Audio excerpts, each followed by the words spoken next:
శుక్రవారాలు ఏం చేస్తే లక్ష్మీ కటాక్షం కలుగుతుందో ఈ వీడియోలో మనం తెలుసుకుందాం. శ్రావణ మాసంలో లక్ష్మీదేవి అనుగ్రహం సంపూర్ణంగా కలగాలంటే ఇంట్లో దీపం పెట్టాక ఒక శ్లోకం ఇంటి యజమాని కానీ యజమానురాలు కానీ చదువుకోవాలి.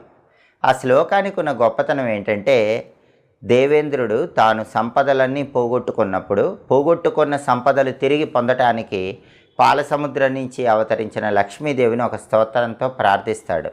దాన్నే ఇంద్రకృత లక్ష్మీ స్తోత్రం అంటారు. ఆ ఇంద్రకృత లక్ష్మీ స్తోత్రంలో ఉన్న ఒక అద్భుతమైన శ్లోకం శ్రావణ మాసంలో రోజు ఇంట్లో దీపం పెట్టాక యజమాని కానీ యజమానురాలు కానీ చదువుకుంటే లక్ష్మీదేవి శాశ్వతంగా అనుగ్రహిస్తుందని పద్మపురాణంలో చెప్పారు. ఆ శ్లోకం ఏంటంటే, నమస్తే సర్వలోకానాం జననీం అబ్జ సంభవాం శ్రియమున్నిద పద్మాక్షీం విష్ణువక్ష స్థలస్థితాం. ఇది శ్లోకం.